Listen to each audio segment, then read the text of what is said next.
Hang on. What? All right, let me check. And what is up? We are live. What's up, everybody? Welcome to another epic Pin the Gas podcast. I'm your host, Chris the Show Simcoe, and my man, Cool Jules. He just came in. Let's add him onto the stage. What is up, Jules?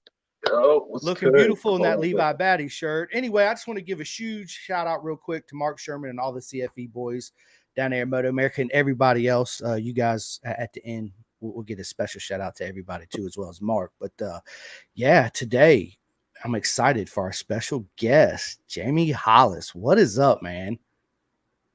Hello, it's pleasure. It's a pleasure to be on my podcast, guys. I appreciate it. I'm quite looking forward to it. Should be good. Should be good. It's going to be amazing, man. It's an honor to have you on here. So real quick, for me and Jamie actually met at Cadwell Park in the BSB round a couple weeks ago through our mutual good mate, Dave Neal. So big shout out to the real deal, Dave Neal, that we had on the podcast. And yeah, so you guys go check out his. It's called Off Track. He does everything BSB. And so yeah, Jamie, why don't you tell us a little bit about yourself, how you got into photography and videography, and how you combine that into our motorcycle world that we love so much. Definitely. Let's roll with it. Let's roll with it. So, my name is Jamie for start. All my life, I've been surrounded by motorcycle racing. I don't know, I live or breathe it. I've been coming to British Superbikes pretty much all my life since I was a little kid. And my dad, God, my dad loves motorcycle racing. He's always watching it all weekend, Friday to Sunday. Watching every session. He'll have World Superbikes on one screen, MotoGP up on the other screen, and so he introduced me into the paddock really when I was very young. I went to Donington Park. I remember that was my first round with British Superbikes, and from that moment, I just fell in love with it. I love the sport, and a huge part which I loved about the sport was that I could get involved with it. I could speak to riders. I could speak to a rider before a session. I could go and watch him. Go down Coney curves at God knows what speeds. And I just fell in love with it really. So I just kept going to races. I remember I'd go to a few club races, a few British Superbike races. And then one day I decided to borrow my sister's camera and take it down with me. I saw these guys, with these massive cameras. These massive cameras worth thousands of pounds, and I thought, I want to be like them. I want to feel involved with it. So I took my sister's little camera, my sister's little DSLR camera down, and took a few photos. And I sent them to a few riders. Just said, "Oh, like here you go, you can have it free," kind of thing. They weren't good photos. Like not many of them were in focus on that. But the riders messaged me back. They appreciated it. They said thank you very much and stuff. And a few of them said like, "Oh, if you ever racing again, get in touch."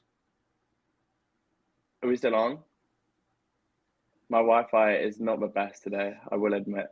Here, Jamie, we call it Taco Bell Wi-Fi. It's a fast food chain, so the Wi-Fi sucks, right?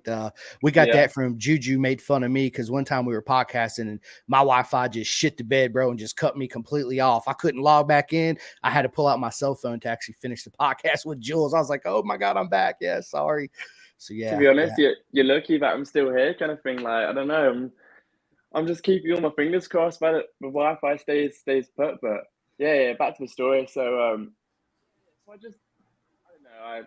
I made friends in my paddock. I made a few friends. I found it tough to actually get close with people. As I was sending photos to riders and just messaging riders on social media, but speaking to them in real life, it's a whole different ball game. And to me, I wasn't the most confident kid growing up, so it took a lot of confidence, a lot of balls to can I come out my shell and go up to riders and speak to them and kind of thing. But I was lucky because there's a few guys, a few really nice guys in my paddock who I started working with at the start, and I started doing a few videos for them. And I got close with a few riders, and just became good mates with a few. So that's really when I started the whole job I'm doing now, because I went to my riders a few years ago and I said, "Hey, like I've done a bit of photography, I've done a bit of videography, but what do you actually want? What do you want as a rider? There's always photographers, videographers, trackside. What do you need on the media side?" And they said like, "Oh, I get all this content. I get so many photos per round, but I don't really know how to use my best kind of thing. I don't really know how to market myself in the best way. So, I spent the winter, kind of researching into social media and stuff. And then last year, I started doing the social media side of the job. So I started, representing people PR wise on social platforms, managing people's Facebook pages, Instagrams, helping out a few teams, kind of thing. And that's my main role in the paddock now. So this season, just coming up to the end of the British Superbike season. I'm currently only working with British Superbikes paddock, but I am managing a few teams' platforms and working closely with a few good riders, a few very nice riders. So I feel pretty blessed in the sense that this year, to be honest, has been a dream for me. I've always dreamt of going to every round from Thursday pretty much to Sunday evening kind of thing. So it's. I can't say I'm not jelly because I'd love to be able to do that, man. So why don't you go on and give a shout out to the riders you actually work with in photography this year? Definitely. Let's do it. So on the riders, I'm very proud to be honest of some of the riders I've worked for and built connections up with. So going down to the junior superstock, I've got a few strong riders. So for start, we've got Asher Durham riding for GNS Racing. He's a fast lad. He's a third in the championship now. He's off the championship by I think around 30 points. So it's looking tasty coming to the last round. And then the other guy I got who's also in a Kawasaki in that class is Cameron Dawson. He won. He had the most incredible ride last time out at Alton Park, and he's fourth in the championship. He's only a few points behind Asher, so that class is looking pretty incredible. Looking pretty excited for the last few races. And then jumping up into super sport, Riso, and how can we miss that kid? You can't forget about him. He's smiling all the time. He's always talking. You always see his interviews and that. He's unfortunately he had a few problems at Alton, but he's sitting third in the championship. He's had a mega year in super sport, but that's been pretty incredible. And then also in super sport, I've got Jamie van Sickerus, the Dutch lad, the Flying Dutchman. Really, one of the nicest guys you'll meet in the paddock. He's a really good guy, and his family, and he's got his dad at all the rounds and stuff, and his team's really nice. So there's some of a few fast lads. And then obviously I've got with my main project this year is with Affinity Sports Academy run by Leon Haslam and his family kind of thing. And that's been a really special project of mine this year kind of thing. It's been, honestly, I've loved it. Some of the kids in that class, they've got so much talent, but they've got so much, when they take their helmet off, they've got so much personality, which I can feed off of and, make posts about and do interviews kind of thing. And it's so exciting to work with some young lads who have got the belief, and the determination to, send it, and see how far they can go this year. So it's been an amazing year. We've had a few of the riders here and there who have helped out, but that's the main core. That was a lot. Yeah. So you've been around, huh? Oh, there goes my mic. Yeah. Dang it. I don't know what was happening. Yeah, because I was gonna record my audio through the shitty freaking phone one. You know what I'm saying? So you get all the best parts of my voice. But anywho, damn man. So you've been around, bro. You've been I've been grinding out this year. Yeah, man. Season turkey, bro.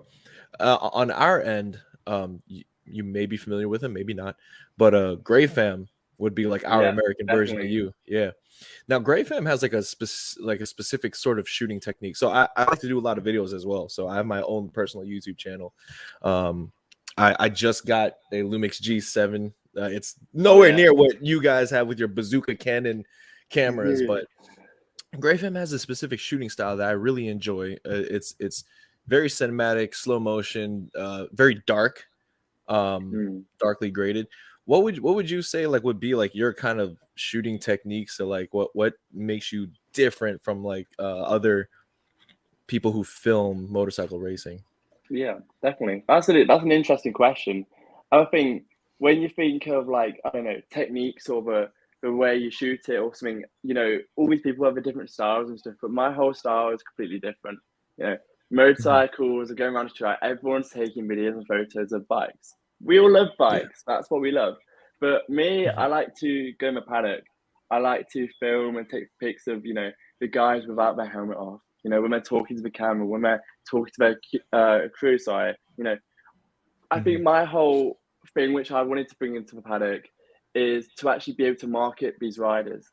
Because if I'm a potential sponsor, you know, I'm sat at home looking on social media, all these guys look the same to me. Yeah. Looking at Yeah. British Superbikes as a whole, you know, how many Kawasaki's are there? Green Kawasaki's are there out there? Right. They look pretty Yeah. similar, you know? So I'm just trying to show how we're different, like promote their personality. Like, look at Riso, and this year, you know, he came into the season, like, obviously a lot of people knew about him. He's a fast lad. He's had a few steady years kind of thing, but this year he went off, and you know, I think it's been successful in the sense that everyone knows this kid as being smiley and being this little blonde Irish boy who loves to talk to everyone, is always wearing a smile. And I think that's become my job kind of thing. Make people recognizable and make them stand out to the audience. So that's my style, I'd like to say.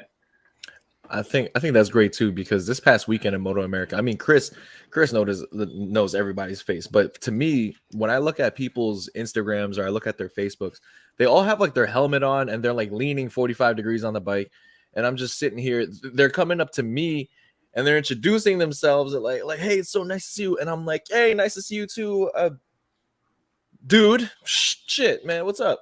So like, I guess your take on motorcycle racing coverage is hella important, because then we can put a face to these characters, and we can put the characters to the bike and the bike to the team, and then, you know, it helps us follow them a lot easier.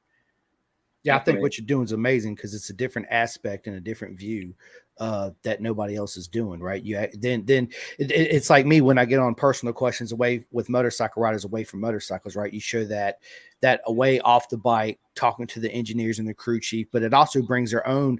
It's a different emotion talking to them, especially when things ain't going right versus when it is, and you capture the essence of the energy and what they're feeling, what the crew chief is almost kind of thanking, right? It's amazing what you do, and I love it.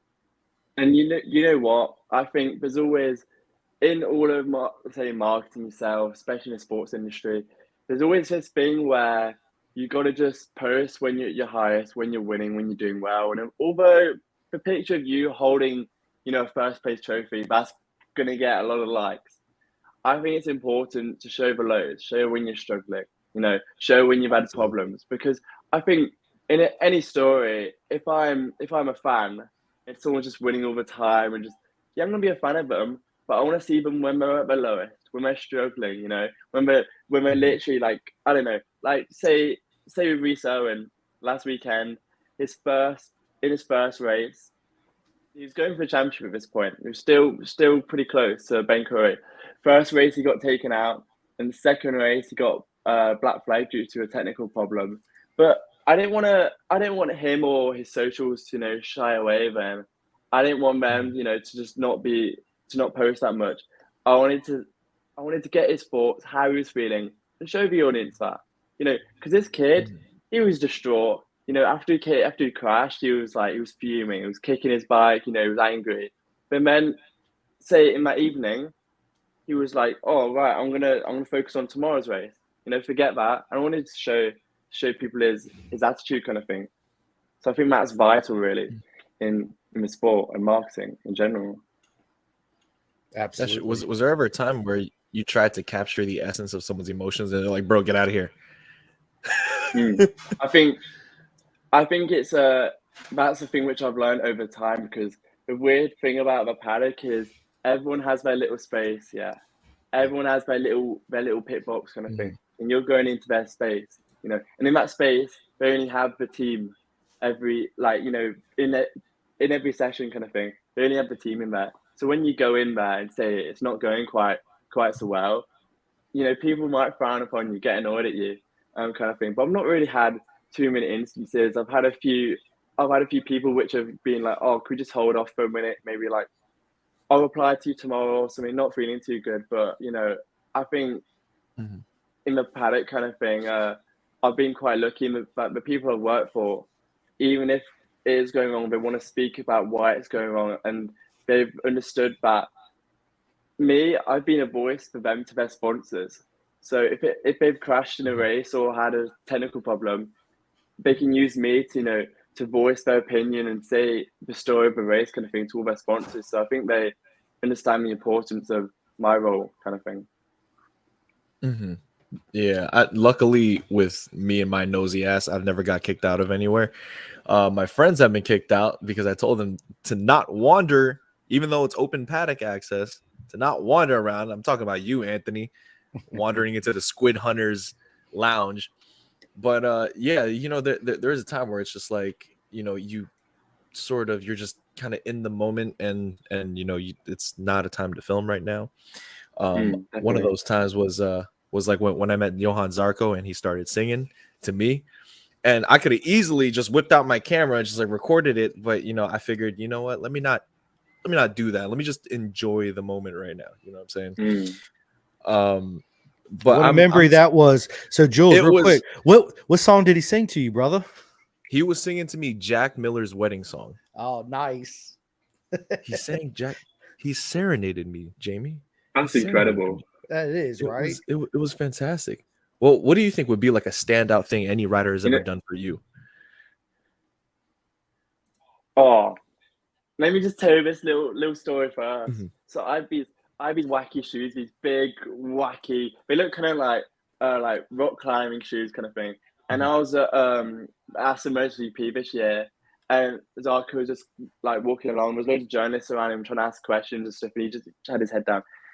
And he stopped and he just like looked at my shoes and he pointed at them and he said like, I don't know, he said like, oh, very nice. He was speaking to his assistant about them. And like, I don't know, that was the weirdest moment. I don't know, I couldn't have imagined going to this weekend and you're in Zarko saying I've got nice shoes. Yeah, right.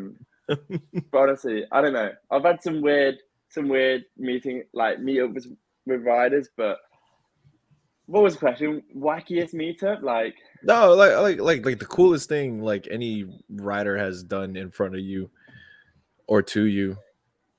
Oh, okay. So I was actually speaking to Chris about this. Nicky Hayden. Hey.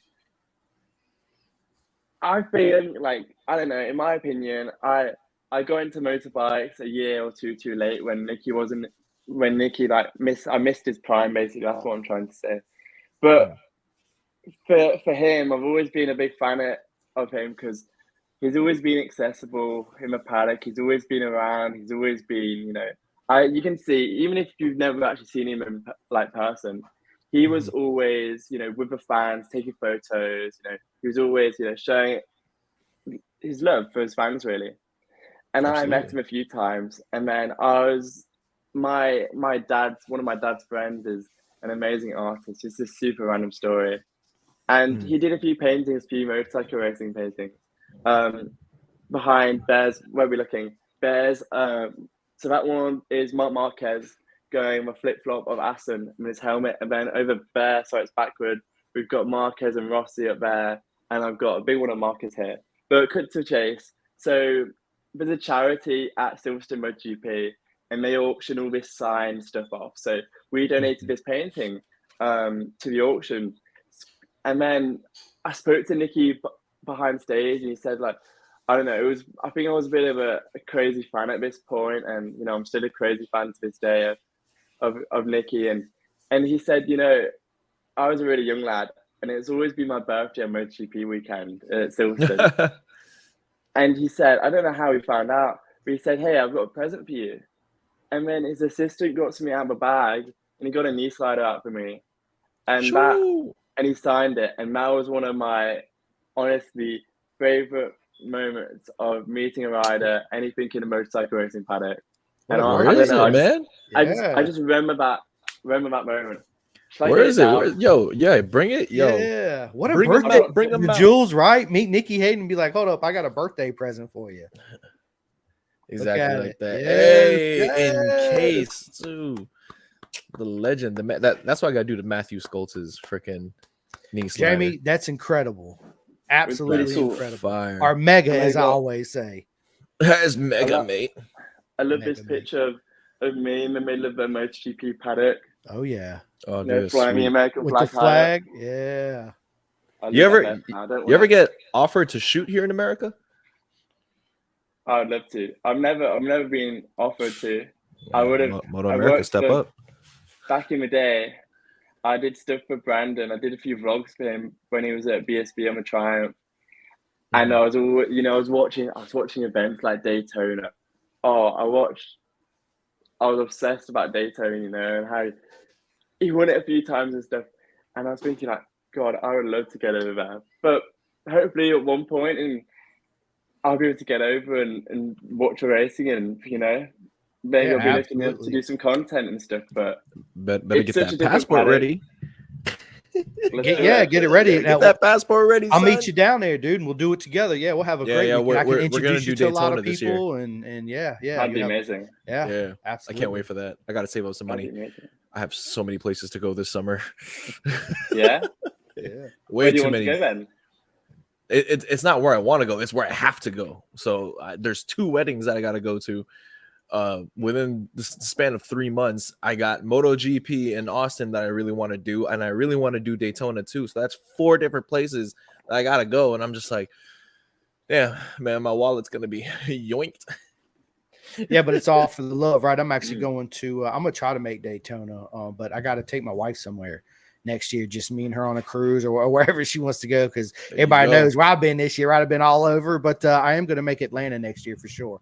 100% out there in Georgia. Never been there. I got a buddy that lives about Road 30 America. minutes away. Yeah, Road America. So and get to hang out with all the Moto America boys again. So yeah, it's gonna be fun. That's amazing. Yeah, I'd love to. I don't know. I'd love to like experience some different paddocks around the world. Like I've been lucky enough to experience some different MotoGP paddocks, and that's like a traveling circus. That's the same everywhere. But it'd be cool to experience. I don't know, like in America.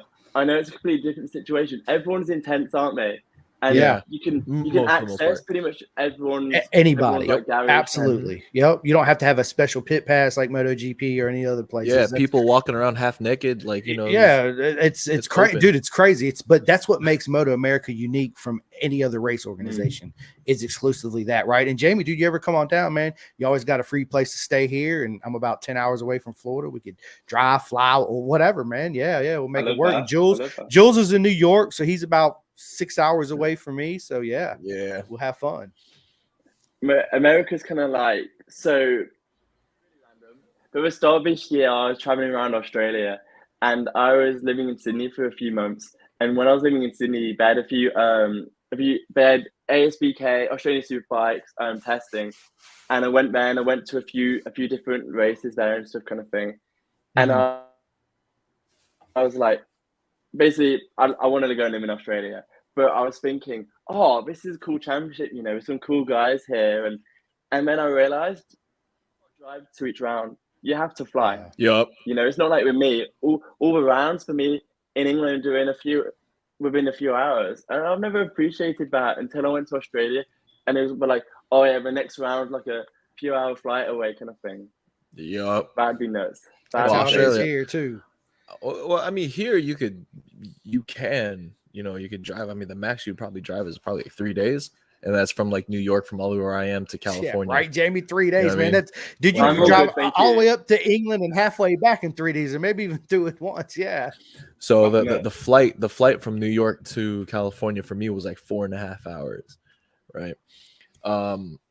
The closest Moto America round to me is probably like it was Jersey actually. It was like 3 hours and some change.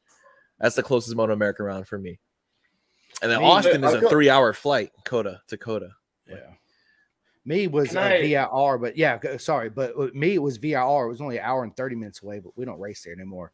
Boo, Moto America. Shut that shit down. Can I ask you guys a question? So we have one race in Scotland, Not Kill, each year. And some riders, because it's quite expensive to go way there, there's a bit of time off work for families and stuff. Not all the riders, in the smaller classes, the kids will go there. So in Moto America, will pretty much all the riders, no matter, say if they're like the young kids and that, will they go to every round kind of thing consistently, or is there some who just do a few? Yeah, so some of the smaller teams would do just a few rounds, and like for example, our biggest turnout for racers was was Austin, was Circuit of the Americas, because Texas is a huge state. So there's a lot of people that have bikes, a lot of people that want to race. So that grid is packed. But then you go to somewhere like what was one with like very small, like Pennsylvania, for example, which is about 4.5 hours for me. Not a lot of people went to that one. Not a lot of people raced in that one. But then you had New Jersey, which was the last event of the season. Almost everybody and their mother was there. So like, you know, it varies, you know. It is. It's harder for the smaller teams, Jamie, that don't have a lot of funding, especially if they live out in Texas and Colorado, to come 2.5 days, 3 days, right? Just to go to an event when each event's probably, let's just say $5,000 a round, even for the smaller teams. That's a lot of money, man. $5,000 a round, right? And then that don't include the travel, the gas, the food. If they sleep in the, you know, camp out or whatever it is, it's a lot of money. So I see that most of them, if they're in California, there's a lot of Moto America rounds out that way. They might venture out west to like Wisconsin, right, and do that. But as far as like, most of them try to make Daytona, right? But they don't race Junior Cup at Daytona. But everybody tries to make, because that's what starts our season, is one of the biggest races of the year, you know, is Daytona. Like, the 200, like Slam, you know what big I mean? shout out to Posh, man, dude, winning that bad boy twice. Oh, Jakey Wakey Vanilla Shaky. Jake Jake, hey, man. What's up, Jake? Jake's awesome. And Aaron Colt, Lilly. Bro. Yep. Big shout out to Aaron. Thanks, Jake. I'm a big supporter of Jake. Me and Jamie's already talked about this, him and his dad, Pete, man. And real quick, dude, thank you guys so much. And Martin from the Clothing Kings for, you know, putting our stickers on your bikes and T-shirts and hats, man. I was truly emotioned. It was very emotional. So thank you guys so much. It means the world to me. It really does. That we're over there in BSB, man. And oh man, I don't know what to say, Jamie. It's crazy. Yeah, Chris is like a human golden retriever when it comes to that kind of stuff, man. He's just everywhere and anywhere. But that's wild, also, he's wild. I mean, you've seen him. This guy's a social slut. Like, he's like everywhere, just like talking to everybody and their mother. So I'm just like, man, yo, especially in Moto America, yo, Jamie, you could not follow this guy. I turn around and I'm like, where the hell is Chris? Chris is gone. All my stuff is in your car. My wings, my beer. I think I left my wings in your van, by the way. I think so. Yeah. I don't have a van, but my car. Yes. I mean, your SUV. Yeah. But Jake Marr says, Jamie, might have to talk to you about plans for next year. Maybe I can get your help. Yeah, man. Film him in 4K, bro. Yeah, there you go, Jamie, man. Yes. Film him in 4K. What I'll do, if it's okay with Jake, I'll give you his number and I'll hook y'all up. I'll get y'all. Yeah, I've seen Jake's was returning. I saw he put out a few sponsorship notices for next year, so should be good to see him back, and probably in the super sport class, I'm guessing. But yeah, dude, just seeing our pin the gas sticker on the back of his bike. Could you imagine if we had a full blown like pin the gas bike, dude? Especially with the new color that we have, the lilac, the baby blue. What series would it be in, though? What series would it be in? Oh, dude, Chris, if we can have a pin the gas team, man, we probably might have to start Junior Cup. It's the cheapest.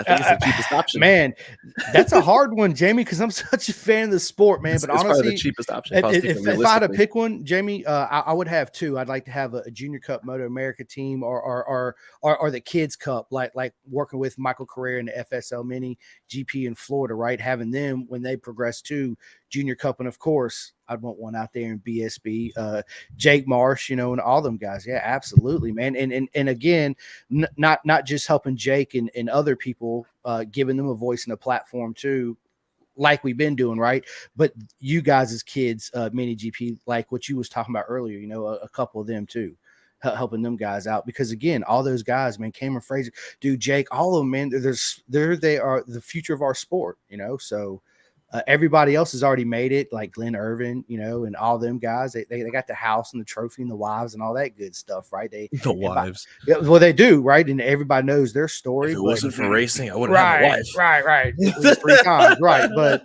I'm just saying, right? That you know what? Go ahead. This is a really random note. Have you heard of someone called Peter Crouch? Yep. Mm-hmm. Okay, so he's like, I don't know, 7-foot footballer. He's not the best looking. I don't know. I can't comment what gals think. But I heard the other day he was on a chat show or whatever, and someone asked, straight face. But I asked, what would you be if you weren't a footballer? And he said straight away, a virgin. Whoa! I wouldn't expect that answer. Fine. I That's mean, awesome. shit. At least he's aware of what he looks like. You know what I'm saying? Sometimes That honestly just killed me. That just killed me. That was so. I don't know. I love people who are quite quick-witted with stuff like that and quite fast with it. But dude, I definitely would have cried if I heard that. But again, yeah, man. The Moto America away from bike racing, back to bike racing. Yeah, I mean, like I said, if we had to pin the gas team, realistically, I'd probably start with like a junior cup. You know what I mean? Like see how the finances work, see how the bike looks with our livery, the colors, the riders' suits. You know, we probably get one of them Bison suits. Shout out to Rob Lackey. You know what I'm saying? Bison all day. Wait, is on my left? Oh yeah, it is. Hey, you know what I'm saying? But yeah, I'd probably start there, man. And then ideally, I think after that, I probably would go straight to maybe stock 1000, to be honest. I think a stock 1000 would be a great next step after that. If I was playing team manager, huh? Jules, your mic cut out. Yes. Oh, there you go. You're back. All right. Oh my mic. Oh, I'm back. But yeah, that's personally what I would do is if I was team manager, like junior cup first, see how that goes for 2 years, and then I'll probably get like a stock 1000 bike. Because I know damn well earlier in the early stages we won't be able to compete with Superbike. Like that's just way out of the question. Yeah, I mean, like I said, I would go for the young and up and kids that's not even in junior cup or super sport yet, and then I would go to the 400 class and the 600 class with Jake and all the other kids coming up. Man, it would be my man Aaron Lilly, man, because like I said, those are the future of the sport. Superbike would be cool too, Jules, but man, dude, we got to have an OnlyFans sponsor or something like that, right? To get that going. Superbike, mad expensive. It's gonna draw a hole in our check. You know what I mean? Like it won't be our check. It'll be a sponsor's check. And then we're gonna put them on RC 390s. No, we will not put them on RC 390. What you mean, yo? Let's put them on the RC 390, man. That bike is absolutely sick. That bike is garbage, bro. No way. Man, says who? Huh? Rossi Moore was killing it this year. Yeah, but it's not the bike to be on, man. And maybe if they just had an RC 390 cup, yeah, that'd be different. But yeah, all right, yeah. Fine. So we'll put them in those bum ass Ninja 400s. So or Jamie, Aprilia 457s. What's the plans for next year, brother, man? Well, you say that. I'm gonna be honest.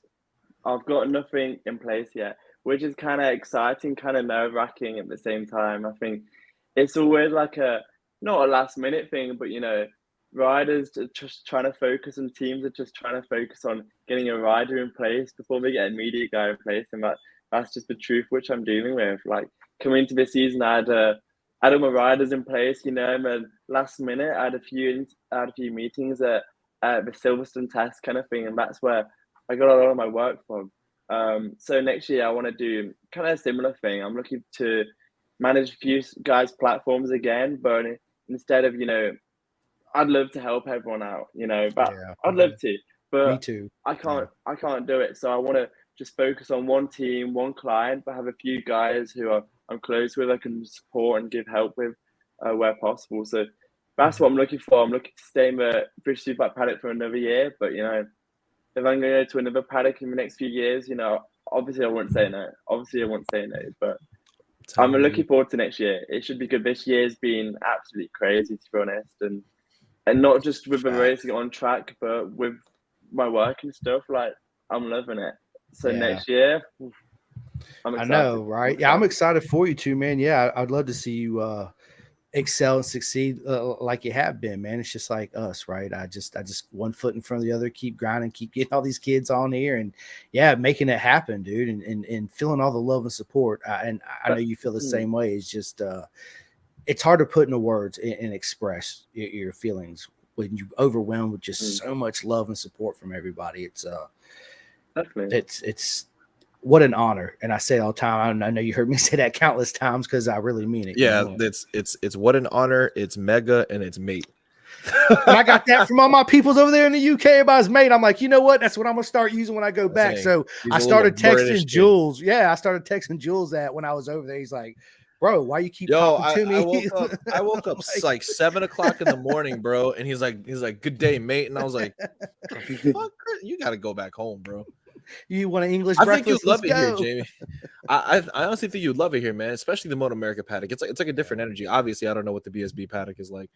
Chris can compare it, but America's lit. I think everybody would be trying to pull on your shirt to have you like take a picture of them or like film what they're doing. I tried to do a little bit over the weekend. I'll upload that on my Instagram, but it was way too hectic. It was way too busy, and everyone's kind of like racing through a hurricane. But dude, what's like the preparation like? What do you sort of bring with you? Because I'm a camera junkie, so like I like to know like everyone's sort of setup. Like what kind of lenses you running? What kind of body are you running?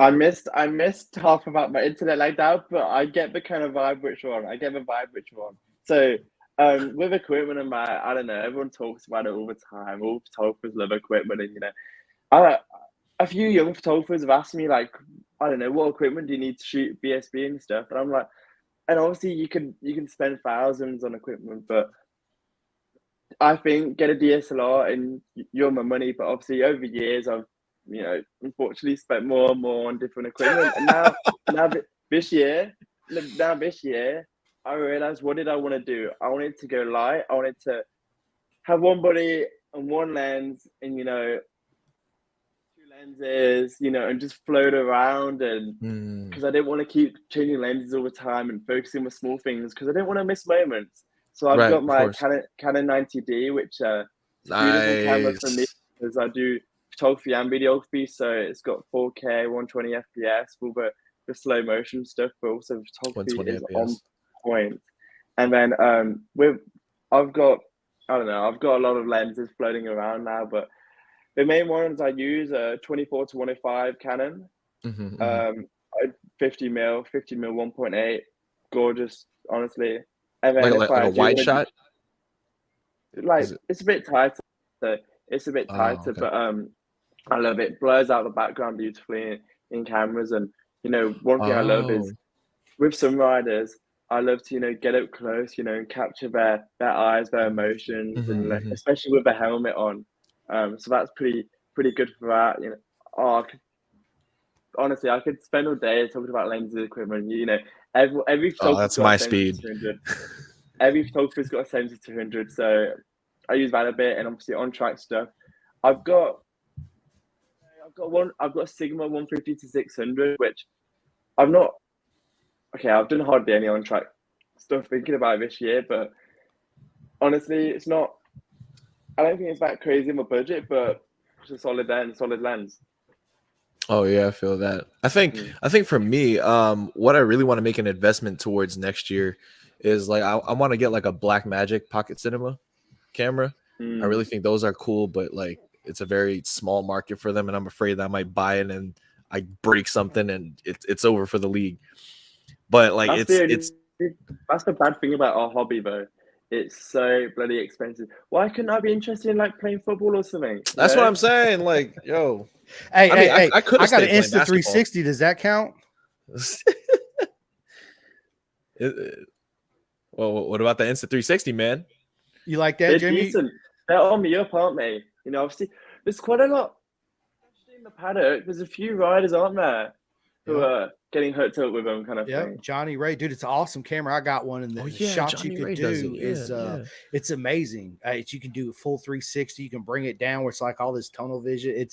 I don't even know what all it can do because I haven't really messed with it that much since I got it. But next time I come out there, Jamie, I'll bring it, man. Obviously, I did this time, and we'll link up, and I'll let you take it back to the hotel, wherever you can play with it, and blah blah blah blah blah. It's it's pretty cool. I think it would help you out too some because there's certain because instead of just one shot, you get the full panorama of everything, and then you can actually download the program and chop it and crop it and do certain angles and all this that you couldn't normally do with the style of cameras you guys use, right?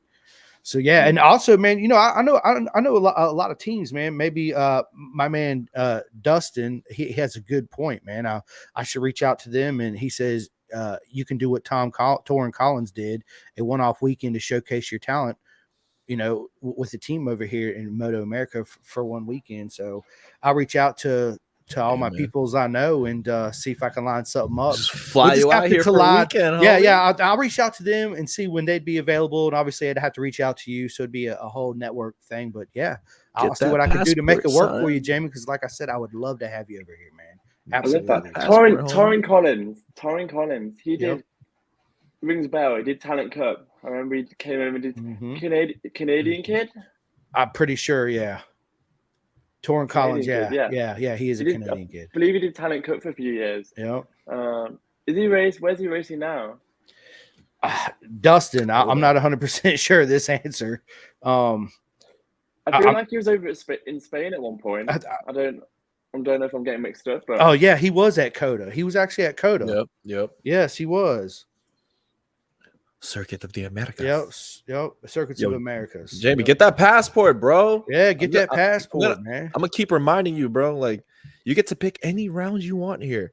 I mean, hometown bias, pick New Jersey, because then you're right there next to New York. I've been to several MotoGP races too, as well. I've been to several circuits. I've been to Indy, right, almost every year except for the last one or two. I've been to Laguna Seca the first year they come back in 05, which was truly amazing. And then I've been to, of course, COTA. I've been to COTA like 6 times, right? COTA's super nice too. Yeah, Dustin said that Torin's Canadian Superbike is the plan, he believes, but he got 4th and 3rd at COTA. So, yeah, big shout out to him, man. Super fast. Pretty decent. Absolutely. Shit conditions too, because it was boiling hot. You could fry an egg in the side of the freaking pavement.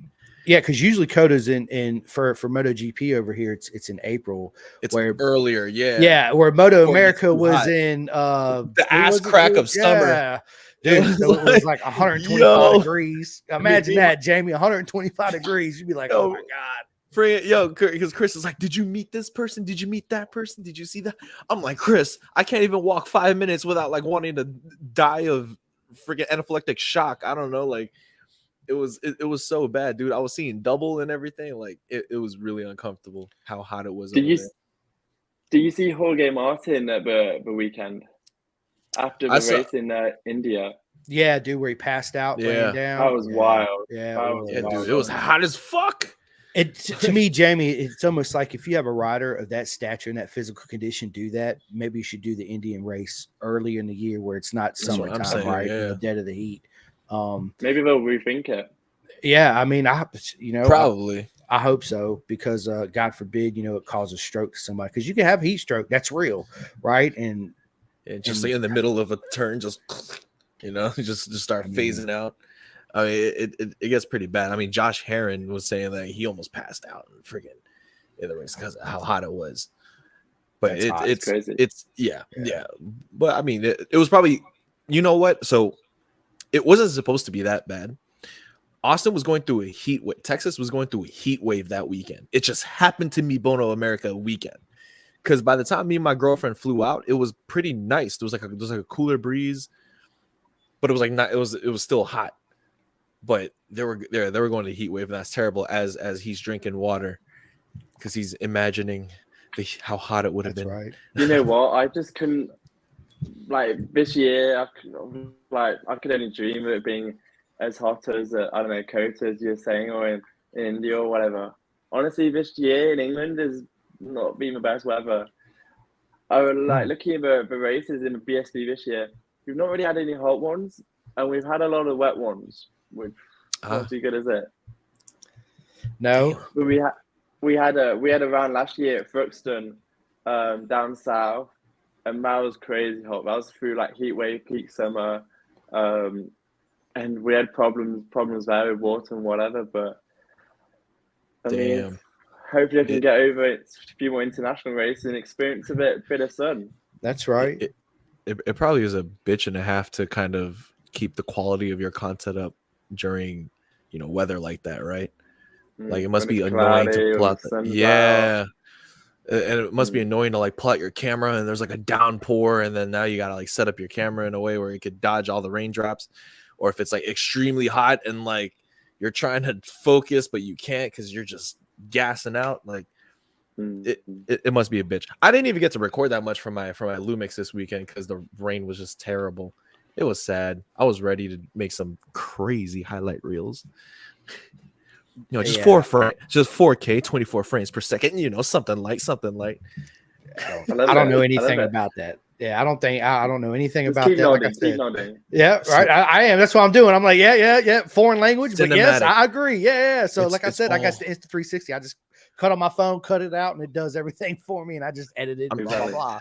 I'm trying to film these guys like Rocky Balboa, man.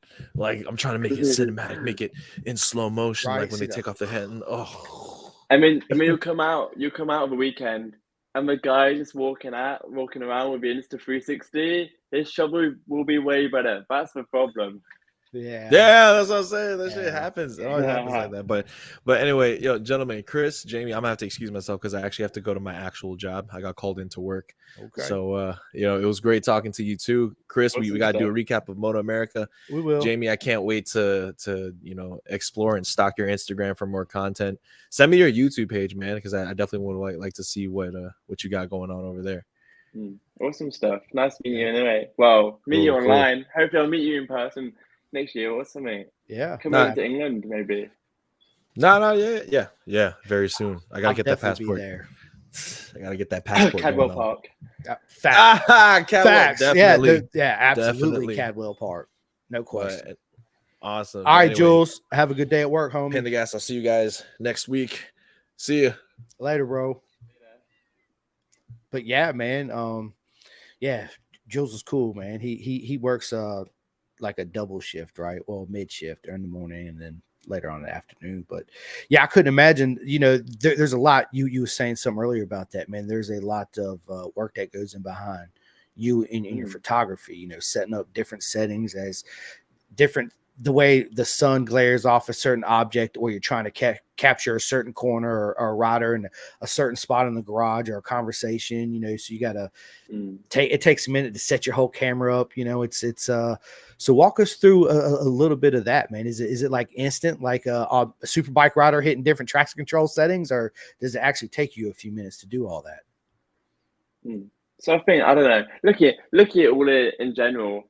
I think the hard part about that is, you can learn and all this stuff, but no one can teach you like videography of road bikes. No one can teach you that. So I think it's all about, spending time and just being there, consistently sticking at it, and trying to get your shots kind of thing. And then you'll learn as you go on. But the weather conditions sometimes aren't the best kind of thing, especially with the sun and that. So it's interesting to when you're planning a weekend, especially when I used to do my on track stuff, and I think, okay, so the sun's probably gonna be rising in the morning, it's gonna be quite bright, and then it's gonna go down. So then just trying to think about where you're shooting from on track, that's quite important. But I love capturing moments. So planning, I've learned, especially this year, planning is huge with what I'm doing, because I need to capture the moments and I kind of know what's going to happen where, and if a rider's like, I don't know, if a rider's strong on this point of a track, it'd be cool to go watch there as a fan's point of view, but there's so much which goes into it. And I think that's what people are starting to understand, and especially my clients, that how much goes into, especially the video side and stuff for me. It's nice because they appreciate what I do kind of thing. They appreciate the work I put into it.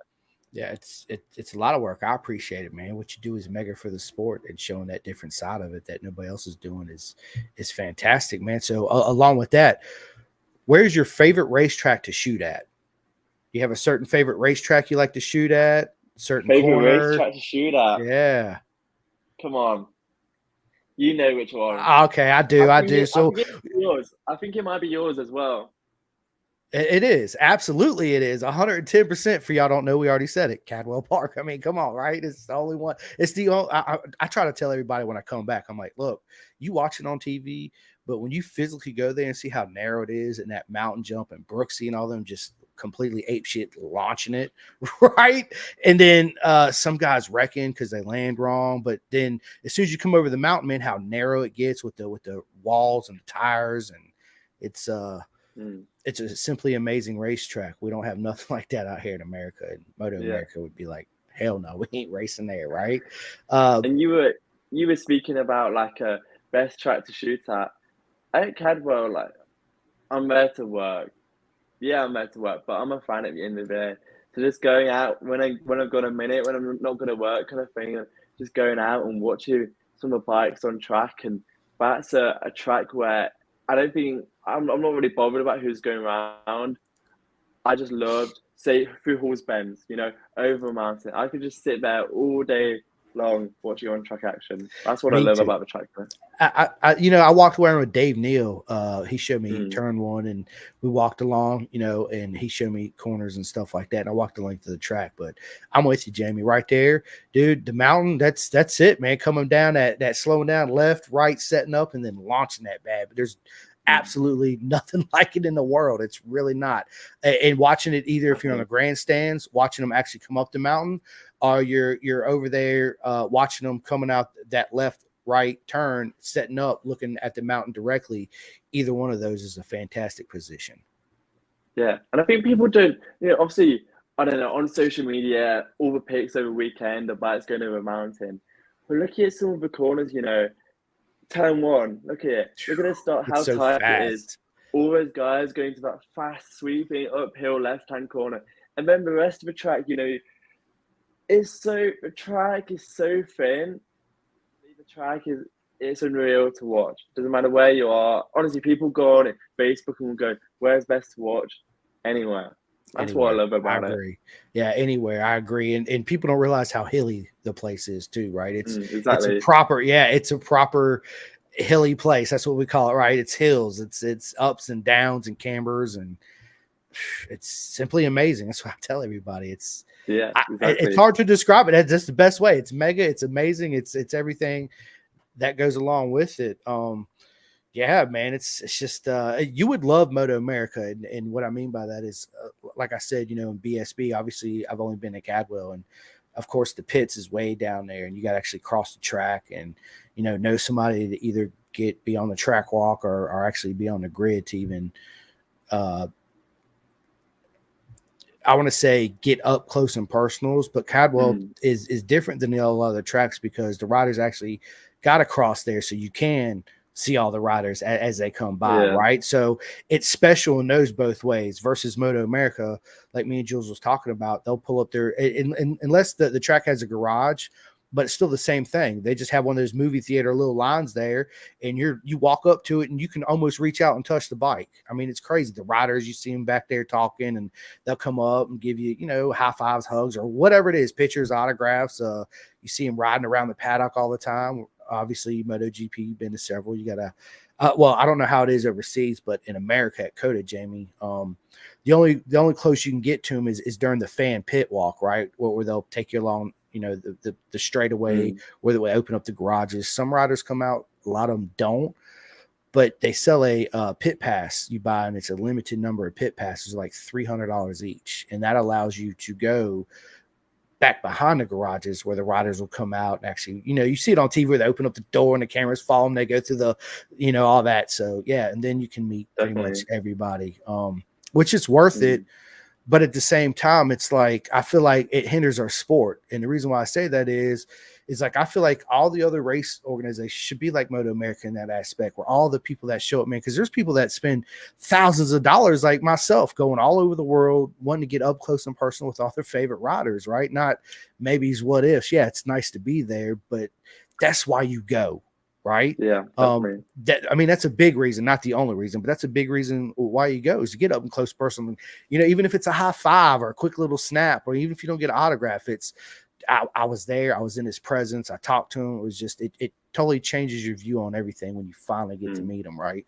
I think that's the key about, I don't know. about the sport we love, really, motorcycle racing. Like, look at a lot of sports. I'm big into my football. I'm never gonna meet all the footballers that I idolize in a million years, kind of thing. Yeah. But you look at motorcycle racing, I think it's so accessible, and that's what I love it about it. And that's where, fans can make a real connection to the riders, and Right. that's what's so special, kind of thing. And especially in the UK, we have a most round British Superbikes with a pit walk, where all the riders have to, if they have a pit, they have to be there, see the fans, sign autographs, kind of thing, for like a half an hour or so. And you know, you see all these kids with posters and they're getting it signed, and so many people are, showing the smiles, kind of thing. And that's what's beautiful about the paddock. And it's weird because I have to think, like, some of the riders I work for, and think, oh, like 5 years ago or so many years ago, I was one of those kids, who was asking for autographs. And that's what keeps me motivated and keeps me loving the sport, kind of thing, and loving my job. Yeah, I mean, I used to be real big into autographs too. Now I'm all about a picture, right? Let me get a picture, right? Because a picture speaks 1,000 words. You know what I'm saying? Exactly. Yeah. I mean, and then I can go to Walmart or print them or whatever, and then take them and have them sign that or whatever. But I used to be especially when Rossi was around, man. I'm fortunate enough where I got, I don't know, 5, 6 Rossi helmets, signed, hats. I mean, I got a bunch of stuff, Rossi, Nikki Hayden, all that good stuff. But like Jules says, man, I'm out there. Like I'm this. You met me, big ball of positive energy, just go around talking to everybody. I don't care who it is. I'm like, hey, man, what's up? I'm Simcoe, blah, blah, blah, blah, blah. Dude, I love it. The passion for the sport is just, man, I love it, Jamie. There is nothing like it in the world. But let's get away from our motorcycle love right now. Let's talk about Jamie and what Jamie does when he puts the camera down, when he's not focused on, trying to work with a rider and the social media and all that. Because I know that's a full-time job, because it is for me, podcasting and all that. But let's get into, what does Jamie do away from all that stuff? I love this, because like not many podcasts where, I don't know, it dives into someone's industry where they just say, hold up, take a step back, let's look elsewhere. So I've got an interesting story in the fact that, so I left college just over a year ago. I left college. I was in full-time education until up to a year ago. And when I left, all my friends, 95% of people who went to my school went straight to university. And I was like, yeah, that's cool. Like, that's pretty cool. Like, you do you, kind of thing. But I was like, really, I don't really want to be sat in a classroom again, learning, from a teacher, from a lecturer. So I took a gap year. I wanted to put off going to uni, for as long as possible. So I decided I was going to go on a gap year, and I wanted to focus on the motorcycle racing stuff. But as soon as I finished school, I jetted off straight to Australia, and I went traveling for 6 months with a good mate of mine. And I went traveling around Australia, and I got back 1 week before British Superbikes test at Donington or Silverstone, one of them. So obviously racing, that's my main focus. But the rest of the work I do a lot of other freelance work with the camera still. I do a bit of everything. I've done a wedding this year, stuff, portraits, photography, other sports, kind of thing. I think this year's key is just getting my foot into different markets, and try a few different things out, but that's me at the moment. Looking forward, I don't know what's going to happen. I don't really have any plans, but I'm going to just ride the wave and see how it goes, kind of thing. That's awesome, man. So let's talk a little bit about Australia, man, because I'd love to go to Australia. I got some buddies that live out there in Australia. They actually have a podcast too called Moto PG, not GP. Big shout out to Boris Mahalovic, Tugs McClutchin, and my man Fredo. If you guys ain't heard of him, I know most of you have, dude. You guys need to go check them out. But I've been wanting to go to Australia, man. It's one of the places that I've always wanted to travel to and go to. And I've a couple of my buddies are like, if you come, you're good. Just like what you said, I want to move there. Right. I don't want to leave this beautiful place. Right. So what was your favorite spot in Australia you went to, and your favorite meal you had there? Wow. Well, favorite spot? Favorite meal? The favorite spot. So there was this place called, I don't know, it's quite famous, Byron Bay. Byron Bay. Have you heard of In-Betweeners? I've heard of Byron Bay, but the In-Betweeners, no, I haven't. So the In-Betweeners is this is on a long shot, but the In-Betweeners is basically a series in the UK, and it's got a few films about these group of boys, and they're like in the final few years of school, and they're just like the classic British boys. You know, they've not got a clue what's going on. You know, they're a bit clueless. You know, they're just it's so funny. But they go to Australia in one of the films, and they go to Byron Bay, and that's how I think a lot of people stereotypically look at Byron Bay. And I thought, oh, it's not going to be like that. And I turned up, and it was. Everyone spoke like this dude. You know, everyone's super chilled out. You know, that was not the right voice. But everyone's got this like hippie vibe about them. You'll be in a supermarket, you'll be in a restaurant. No one's wearing shoes. No one's wearing socks. Bit weird when you think about it now, but when you're there, it's awesome, and everyone's super kind, and everyone shows the love, kind of thing. That's the place which I came away loving the most, and I wish I could have stayed there, but damn, it was expensive. It was a pricey place to live, kind of thing.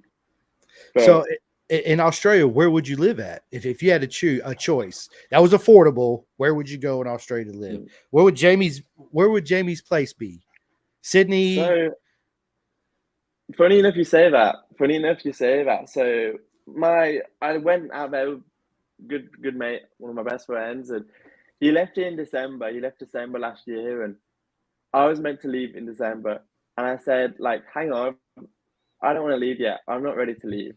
So lucky enough, I went to Sydney.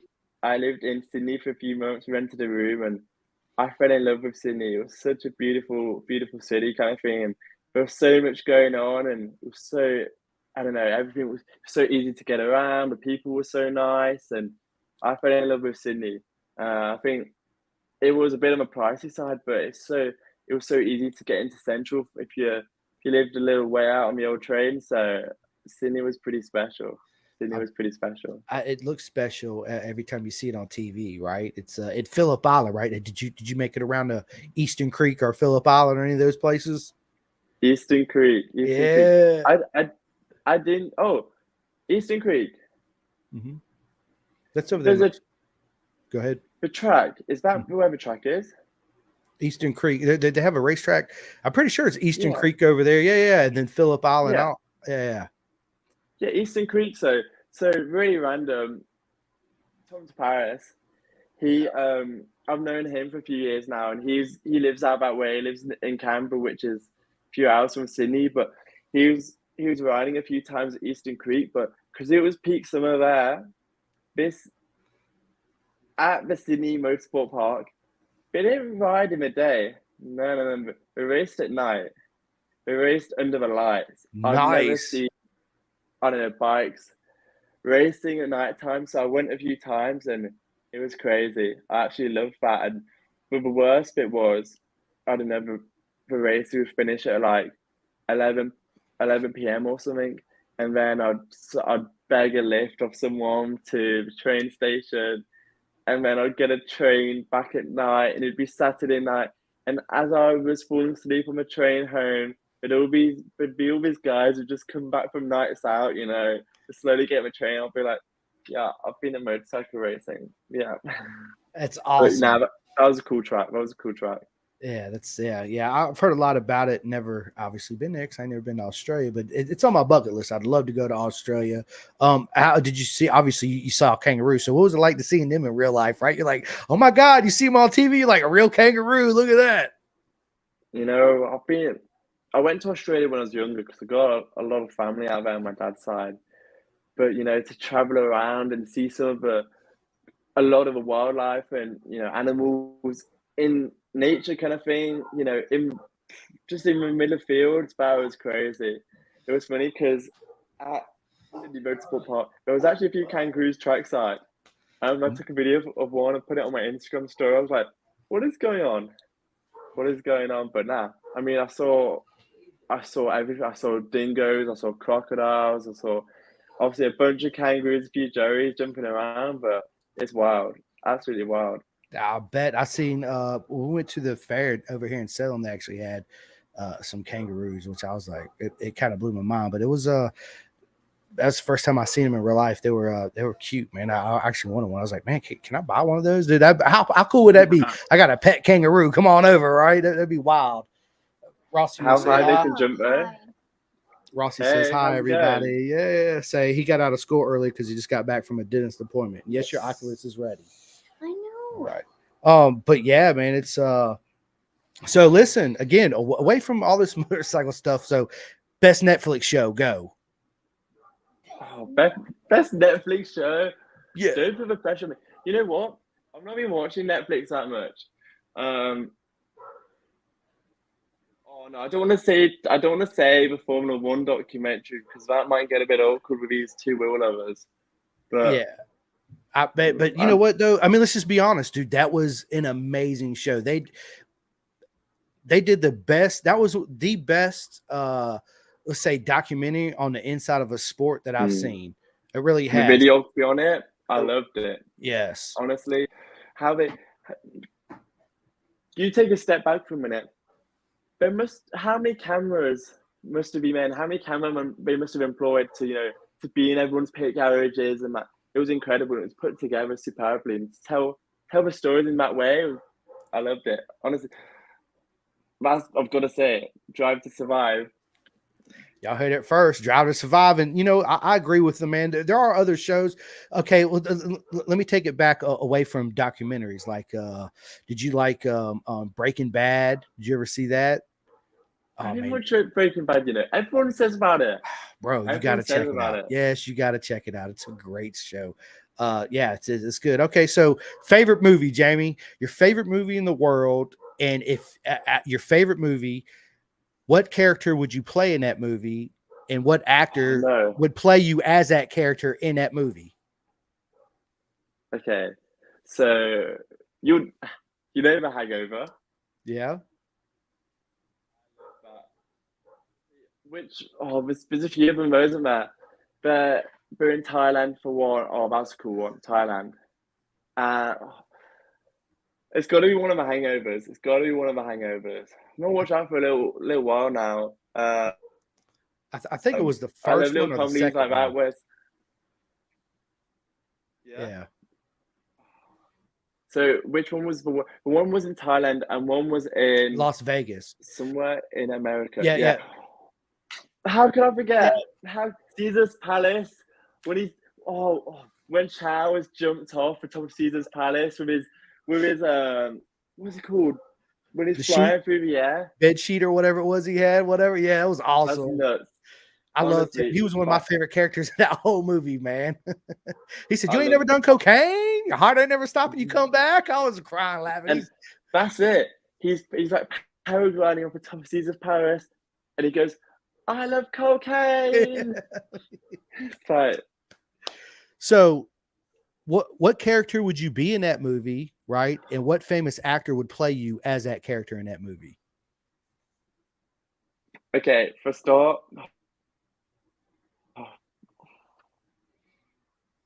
So I'm just trying to think about names now. So you got the dentist. I'm not really feeling the dentist. He's Phil. Phil, I think so. Yeah, Phil. They got the Tyson tattoo. I feel like I'd be. Yeah, that's one. I feel like the other guy. Oh, I'm so bad. I just said it's my favorite film and I don't know their names. Taller guy, big muscles. I'd be there without the muscles, but you know who I mean. Yeah, I know exactly. The guy, he shows a bit of intelligence now and again, and I'm not saying I'd show you that, but I like how he's quite sensible, but he's a bit wacky and he's a bit on the crazy side sometimes. I think that's, and as well, he's got a bit of height, hasn't he? Yep. And don't ask me the actor question, please, because I do not know any actors. I'm sorry. No, it's all good. It's all good. So I'm gonna take one out of Dave Neal's book, Best Hire Car Story. Oh, best. I love this. You know what? I've always listened to this podcast. Always thought about hire car stories. And let's throw in some MotoGP ones. So Okay, let's go Austrian MotoGP. I don't know what year. Austrian MotoGP.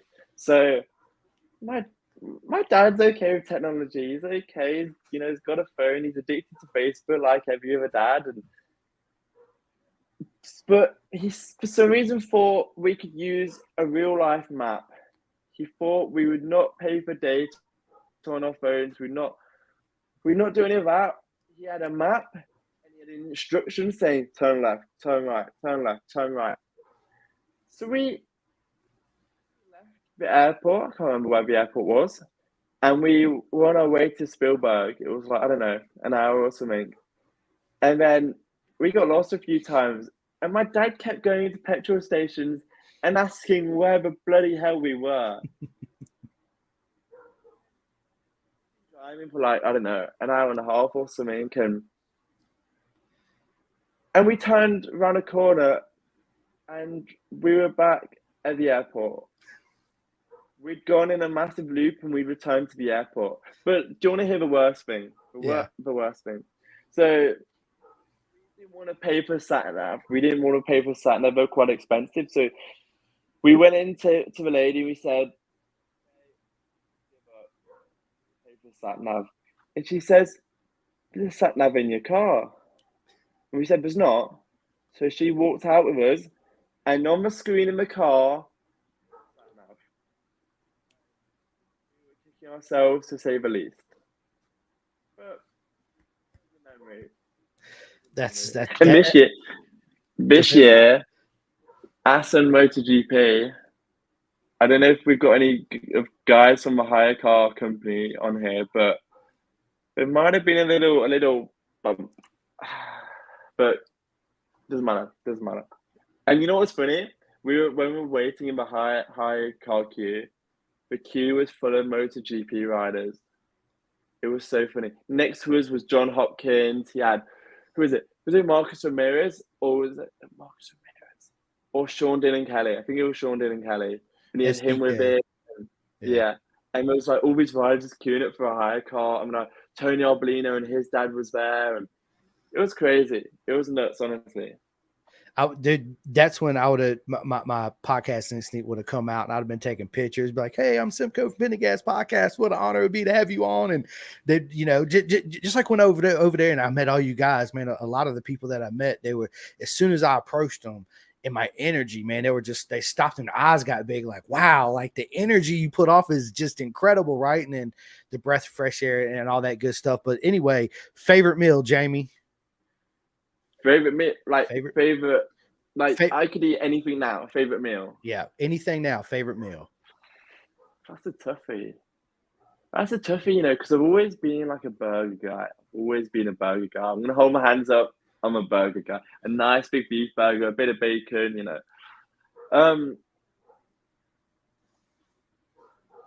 That's it, burger, huh? Everyone loves a steak, though, don't they? And I love a steak, but you can't have one now and again, Yeah. You don't want just every now and again. Yeah. Oh. Favorite meal? I'd love a steak. Steak? Are you a seafood guy? Oh, no. Not a seafood guy. Okay. I'm sorry. No, you're good. So steak, huh? Oh, I love some fish and chips from a chip shop. Right. But not a seafood guy, and especially when Mum gets the old salmon out, I'm like, I'm all right, thank you. But right. I'll just take the we chips. all have a different taste. We exactly. Do. Okay, so Thai food or Greek food? Oh, I'm not very cultured. Oh, no, actually, I say I'm not very cultured, but Greek food's like, I don't know, you get a few Greek vans, don't you, here and there? And that's pretty good. I can't say I've had Thai food before. Well, I say that, but I went to Thailand. Yeah. And I was really worried about the food. I'm not very cultured on the food side. And we arrived there, we went out for breakfast. It was a lot of my dad's side of the family went with us, actually. And the place sold full English breakfasts. And that's what you got. I was like, I am at home here. They had like orange juice, tea, everything. I was at home. Favorite book? Favorite book you've read? Yes. Favorite book. I'm not a big reader. Okay, audiobook. Audiobook. You listen to, because I listen to them on audio. I'll continue the book thing, because like, I don't know, it was a weird one, but I remember at school we'd always have to pick a book out. We'd always have to read a book.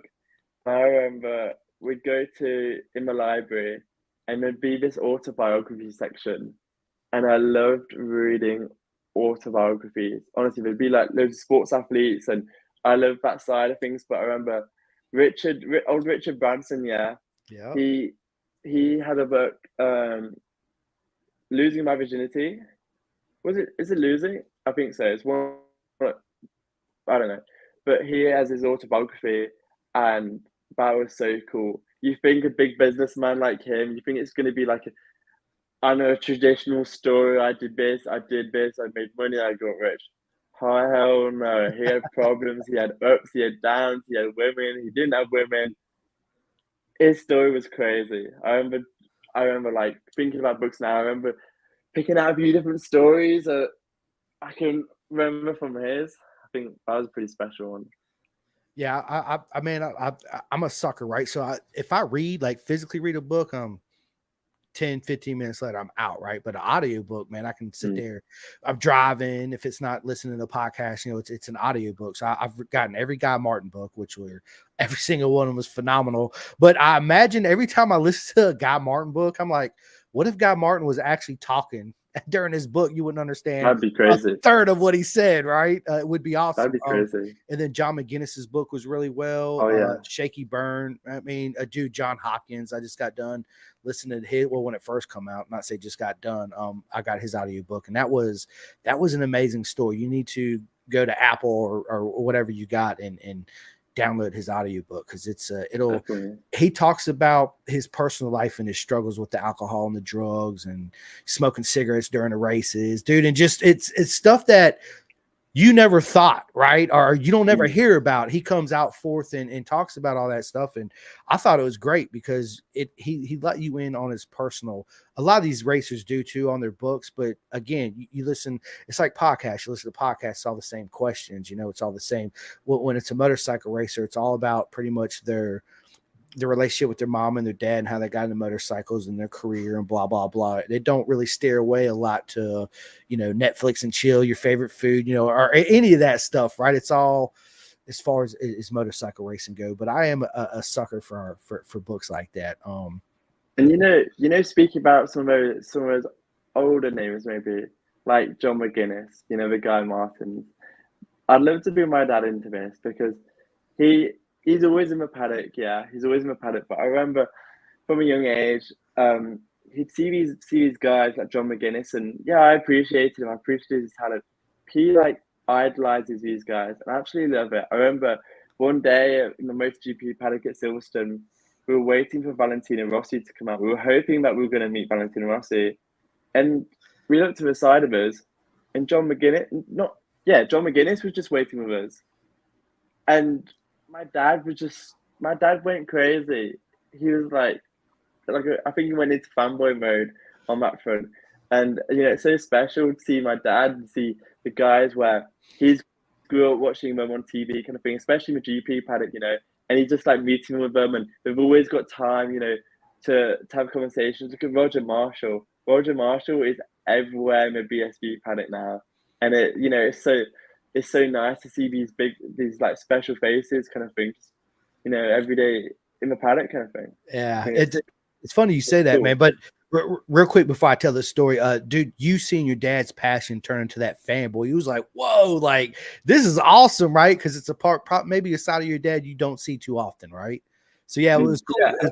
It's cool to see that. But I was the same. I had that same experience. Of course, I had that experience with Storm Stacy and Shaky Burn and Jamie Whittam and all them guys. But dude, I'm a huge Davey Todd fan. Everybody knows that. He's and of course McGinnis and Joey and all that and Michael. But dude, Davey Todd, I don't know. It's just something about him. It's just certain riders you're just like, dude, I really love his style of riding and all that stuff. But anyway, so I was bummed out when I got there because I was asking everybody in the paddock, bro, is Davey Todd coming? They're like, no, he's not racing till Donington. And my heart was like, all right, what next year, right? Or when I come back for sure. But anyway, so Dave Neal hooked me up with Christy. Big shout out to her with the Kawasaki team, with Lee Jackson on it, and so I got to be on the pit, right? As of course you've seen, but I was standing there, and I didn't record this. I wish I would have, but I was there with my man Daniel Parker. Big shout out to him. He's a rider mindset coach. Works with Aaron Lilly and Fat Boy Finn and all them kids, man. So he's doing a mega job. But anyway, so I'm standing there, and he taps me on my shoulder, and he whispers in my ear. He says, "Davey Todd's standing right behind me," and my eyes got this big, and I said, "Shut the F up," right? Like, you got to be joking me. I turn around, and my fanboy instantly was like, "Davey Todd, dude." And he was just like, whoa, like the energy and the excitement, like, and dude, just a big high five. And he looked at my shirt, because I've talked to Davey on WhatsApp and all that, you know, I'm getting him on the pod, but I was like, dude, it's an honor to finally meet you and blah, blah, blah. And it was just this ball of energy. It was yeah, I went from, you know, being a fan to like fanboyish like that real quick, you know. It was just yeah, man, it was crazy to say the least, man. Actually, yeah, it was awesome. And I was like that with, of course, everybody I met, right? But it's just watching somebody, and of course, I again, everybody knows BSB's my favorite race organization in the world, man. Not MotoGP, not ASBK, not World Superbike. It's British Superbike, man. It's. I'm not saying that their riders are faster than our riders. I'm not saying that any riders are faster than our riders. Our riders are faster than them. It's the tracks that they have. I love the race tracks, and more importantly to me, it's their super bikes don't have all the electronics. They're not robots like all the other bikes in the world. They're just all the high technology. That's what you're riding, is a robot, right? You got to push this button, come out the corner, hit this lever, and blah, blah, blah, blah, blah. Set traction control up on this certain corner and take it away from this corner at 3/4 of throttle, anti-wheelie kicks in this much, yada, yada, yada, right there. Dude, where they're old school, they have limited traction, limited anti-wheelie, limited any of that. So it's down to old school how it used to be. It's on down to the rider in this traction control thing we call a wrist, right? This is where it's at. So to me, yeah, that's why BSB is the best racing organization in the world. Because and to me, it's what confuses me just a little bit is like the super stock bikes, from my understanding, has got more electronics than the super bikes. Is that correct? The stock 1000 bikes? Yes. I would like to disagree, but I don't know hugely on the tech side. Maybe someone, I don't know. Yeah, that's an interesting one, mate. Yeah, I'm not sure. Maybe I'll do a bit of research later and come back to you on that one. Yeah, absolutely, man. So yeah, man, Max Hall, what's going on, man? Appreciate you joining in. Yeah, it's just it's been an exciting year. I know it's been an exciting year for you too. So again, back away from motorcycles. Let's focus on what Jamie does, right? Football, best football team. So I'm from this city called Leicester City, and I'm a Leicester fan. I've been a season ticket holder since, I don't know, 2014 kind of thing. Just as they got in the Premier League, and you know, I love football. It's so different to motorcycle racing, but it gives me something to do on the weekend kind of thing when the bike's on, and yeah, I love it. Me too. But there's one little thing, so obviously Premier League in England is the top tier. Yeah, Leicester got relegated last year, so we're in the Championship now, which isn't too good, but hey ho, here we go. It was funny because of the racing, I hadn't been to a game all season until a few weeks ago, and Leicester had won every game up until that point. First game I go to, they lose. Oh, it's not because of you. I went to another one. No, I went to another one and they won, so I think I'll be allowed back. But nice. So I'm a football. I mean, yeah, football fan here in America. We got it wrong. They call it football. It's really handball. It's really handball. I'm a football controversial fan. I'm a soccer fan too. So I like favorite soccer. Who's your favorite soccer player? Let me ask you that.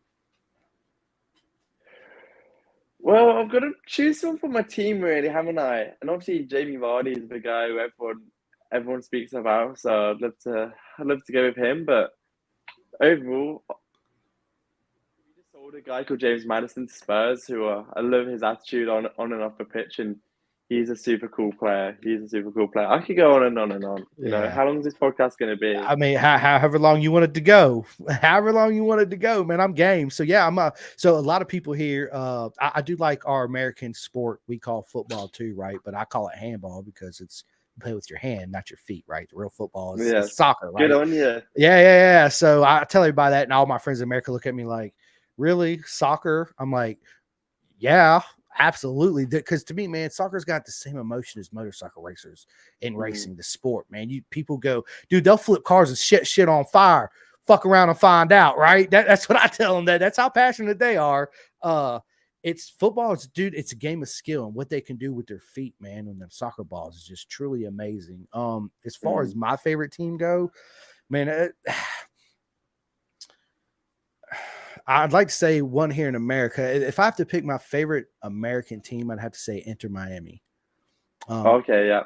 I do. Not I because know quite well now. Yeah, not because a Messi come over here, man, because I love the colors, right? And the pink and the black, dude. I was just that's because Messi's over there, you're just more, I love him a bit more.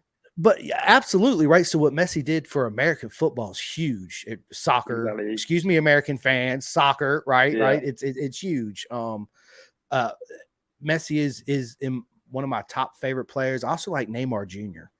There's something about Neymar, man. Yeah, a lot of people give me flack over that. Why you like Neymar and blah blah blah? I'm like, dude, a lot of people don't like him too much, do they? No, they don't. He's like the bad boy of the sport, right? Exactly. You got to have one, but haven't you? You got to have one. But not only that, is he's fucking good, dude. Are you kidding me?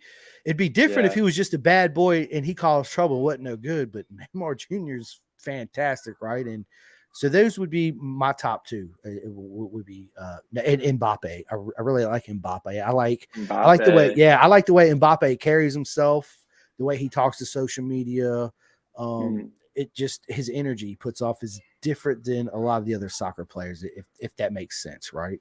I like him. Okay. But when I look in Wikipedia and I look, how old is he? 20, 21 odd? Yeah.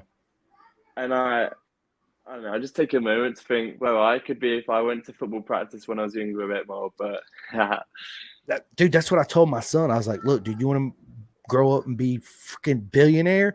Play soccer and play it well, because you'll be 18 years old making a $10 million contract. Like no problem. Have you heard of Project Mbappe? No. When like I don't know, when young parents will have kids and stuff, and the dad will get him in the garden every day doing keeping up. He's like, this is Project Mbappe, training him hard. Oh, that's awesome. Yeah, that's good, man. It's good. It's training with Mbappe. That's awesome. Yeah, I do. So do you have a favorite American handball team? Handball team, like our football. The football. I call it handball. So, do you have an American football team? I follow it. To be honest. No, I can't say I follow it. I'm sorry. No, it's okay, man. Trust me. It's quite a basketball. What about basketball? You watch any basketball? I love playing basketball. I love it when I'm there, when I'm in the arena, and all, like how electric it is, and with football, it's like one end, the other. With basketball, it's like it's nuts. Fast paced. I've always loved going to watch it in real life, but I don't know. I've never been really too connected to the American game. I know some of the icons really in the sport, and I'm aware of them, but on the team front, I'm not really watch it too much. I remember I was a kid at school, so obviously we got to the years when you'd be allowed laptops in your class and stuff. And there was this one kid who'd sit next to me. He was a good mate of mine. He's actually from Ghana, yeah. And he lived and breathed any kind of sports, but he'd be there in the back of like a class, an English class, a geography class, watching NBA highlights, just all lesson. And that's all the NBA I saw. That's all the NBA I saw for a week. Right. Okay. Well, let me ask you this: Android or Apple? Oh, well, it's nice because it's only me and you. There's not like a few of my friends where they can kick it off, but I'm an Apple guy. I don't know. Just always been, Apple have always been feeding me nonsense and, making money out of me. I know it can get controversial. I know they're not the best. I know they don't care, but I don't know. I'm an Apple guy, and I'm gonna stay that way for a little while, I think. Yeah. Me too. Yeah. Me too. Absolutely. Apple. Yeah. I got a lot of Apple. So yeah. So tell me your favorite song. My favorite song. Yes. My favorite song. Should we go to Spotify right now? It's on Spotify right now. Well, I don't know. My favorite songs. We're gonna have to have a little think, aren't we? Yeah. Growing up, I wasn't a big music guy. I wasn't a big music guy. I just, I did like a lot of sport in a sense. I did a lot of running, a little cycling growing up. So I'd have to rely a bit. I got to the age where I had to rely a bit on our music to carry me for a few runs and that. Favorite, you go first. You go first, actually.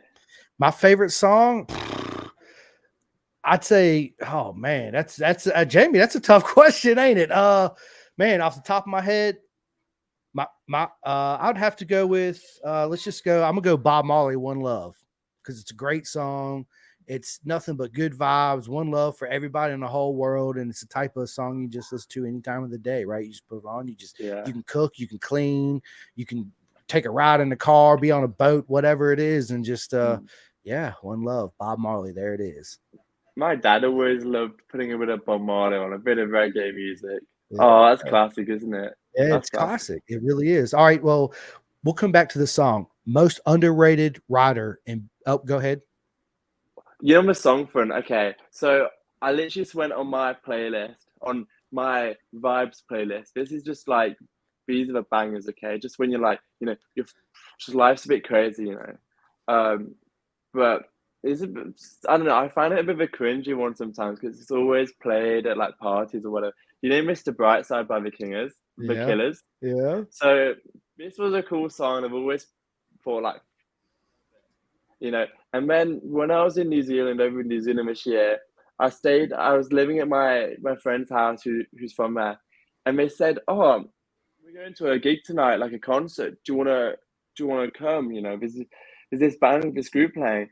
And I said, "Oh, okay. Who's playing?" And I said, "The Killers."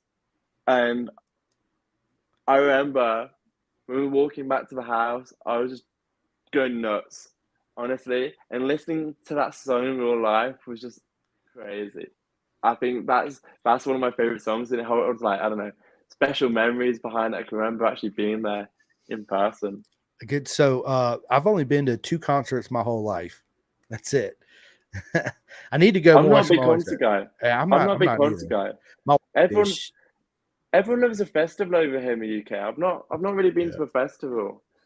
I don't really want to go. Looking at the conditions of some of them, it's just a mud bath by the end of the weekend. But right, but that's part of the fun, man. Right? All right. Let me ask you this: PlayStation or Xbox?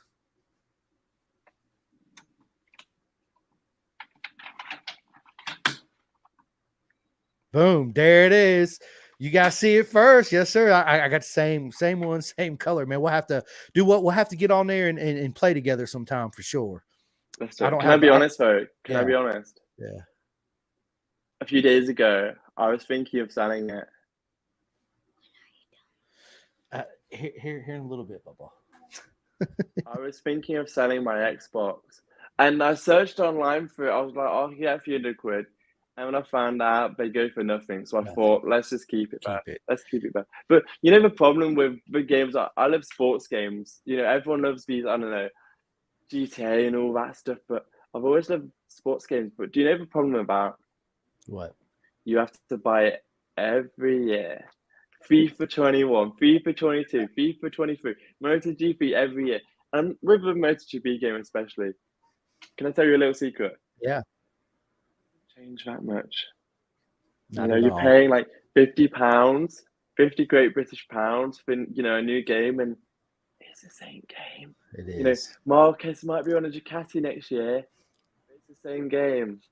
But a lot of people don't realize you can take your 2-year-old game, 3-year-old game, and create Marquez on a Gresini Ducati if you want to when you create your own bike, right? And there you go. Now you got the brand new Exactly. 2025 edition, right? Yeah. Save a bit of money. Yeah, save you a bit of money, right? And go to have to a few pints for sure, right? Hey, that's okay when it's in motorcycle racing and MotoGP game. But in FIFA, I'm sure they've got a couple thousand players on the database. So I got that might not go FIFA. too well. Yeah? Yeah. I got FIFA. It's a lot of fun. I play it, man. It's You're an great. Ultimate Team guy? Man, I get on like I said. I was getting ready to say, man, I really don't have a lot of time to play, man. Like I used to, especially with, working full time. A lot of people don't understand how much time this podcasting thing takes up, right? As far as the social media, reaching out to the guests, setting up the video chats to the guests, just lining it up with Jules and just everything else that goes along with it. It takes up a lot of my time, and I'm lucky that I have a huge support system behind me, like my wife and, my parents and my boss and all that good stuff. So when I do get a chance to play, man, it's literally for like an hour, maybe an hour and a half. And but yeah, when I do play, I that's why I don't play the soccer so much, man, because it takes so long to play it, right? And then unless you make it like a 10-minute match, and then it's just so fast. On MotoGP games, every year I've got really into the career mode, and then I don't know.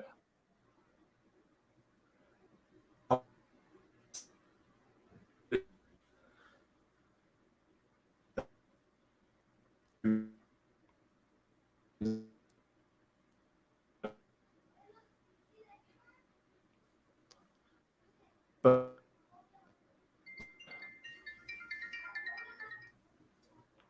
You broke up there for a second, buddy.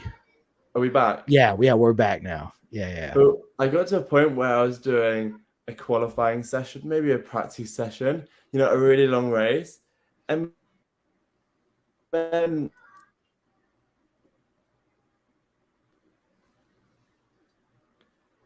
Oh no.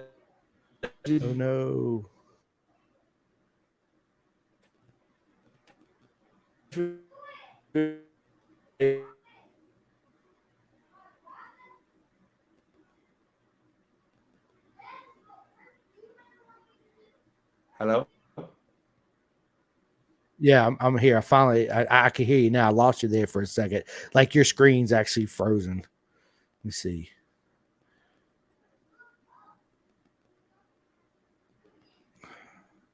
Say something. Can you hear me, Jamie? We're having a little technical issues right this second. Hang on. Let me see. I'm trying to help. I can't hear you at all, Jamie. I can't hear you or see you. Let me see. Oh, there we go. Yeah, Jamie, just log back in. Yes, Kevin Robinson, Jamie Hollins, be 2 minutes. Yes, sir. Yeah, we sorry guys, we had a little technical difficulties with the Taco Bell Wi-Fi internet, like my man Juju. But while we're waiting on Jamie, I just want to give everybody a big shout out. The guy from KYT that they gave me the free hat. I forget your name, buddy. I apologize. Mark Sherman and all the CFE guys, man, all the kids that I've had on the podcast that I met.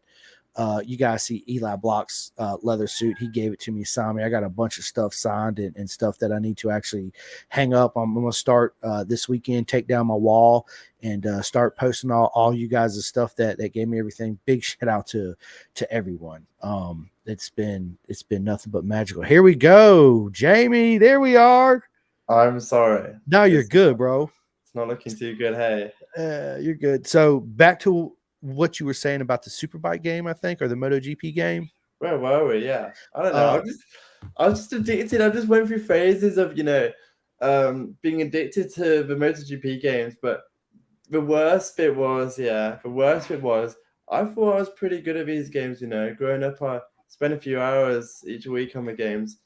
And then I made friends in the paddock, and they'd jump into a race with me, and they'd, the change of the settings on the bike, mess with the gearing and stuff, and they'd be off within a lap or something. And from that point, I've not done any online races, just put it that way. I'll stick to my offline mode where I can just change and put it on easy mode. Yeah, that's what I was gonna say.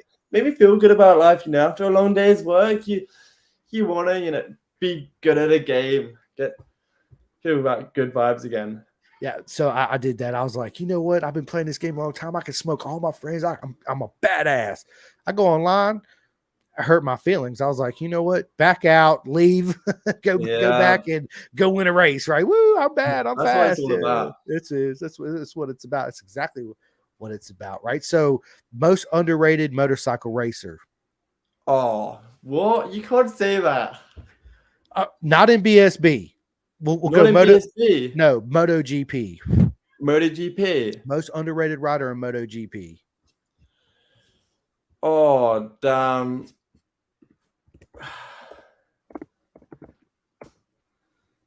Jimmy's like 5 minutes later. Who I love in Moto 3? Morera. Yeah. And that might be because I had a good chat with him a few years ago. I don't know, he was a super nice kid. But I think he's got a bit of talent, and he's a young lad. He's a real good lad. But I don't know. There's so many. I don't know. Looking at MotoGP especially, there's so much talent in that class, kind of thing. And I'm looking forward to it. There's the guys from the top. I mean, you look at the bottom. Look at Fernandez on the gas in his first year. He looks incredible. I think he looks incredible anyway. Me too. There's so many underrated guys. Yeah. Okay. What favorite Moto3 racer? Diego, right? I know what you just said. Well, there's a British guy called Scott Ogden. He's pretty fast, and I reckon he's gonna be up there in the next few years. But I don't know. I love Moto3. That's my favorite race of the day, honestly. Yeah. I love that more than MotoGP. Me too. It's so exciting. I wouldn't like to maybe be involved in a teammate in the sense that my heart rate would be going up a scale during a race. But apart from that, I'm a neutral at the end of the day at the moment. So me too. Pretty good racing. I get asked the question all the time, who's my favorite? Because everybody knows I'm really good friends with all the Junior Cup guys, right? They're like, well, who's your favorite racer in Junior Cup? And dude, they're all my favorites. I can't just pick one because I love all them guys, man. And I support every single one. Even if they have the worst race of their life, I'm still a huge supporter. And I'm still like, dude, you did a proper job this weekend. I'm proud of you. You put on all the effort to it. Even though their expectation going in was far better than the end result, but that's just part of the game we play, right? So yeah, but shoot, man, I'd say my favorite racer, obviously everybody knows, was Nicky Hayden, Valentino Rossi, and Marco Simoncelli. But since they're not around no more, I'm such a fan of the sport. It's hard for me to have a favorite MotoGP rider. But if I was gonna say I have a favorite MotoGP rider, man, this is difficult. I would have to say it's either Marco Bezzecchi.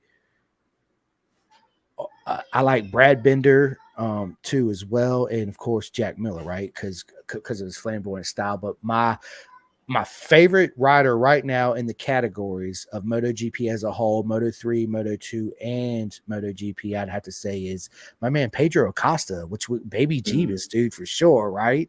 Definitely. Yeah. That favorite BSB rider. Favorite BSB rider in the BSB class. Yes. In the BSB. Let's just say BSB class for now. BSB class. I could be here for hours. I know. Me too, Jamie. Yeah. Me too, bro. Yeah.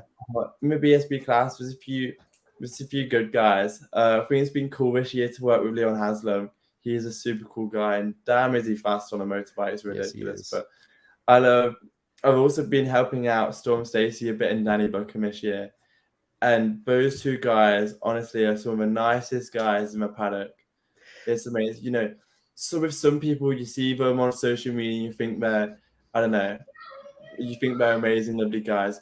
But it doesn't matter where you are. They'll always have time for you. They always want to talk to you but always, happy to spend time kind of thing. So they're my three out of, and Davey, I've got to say Davey.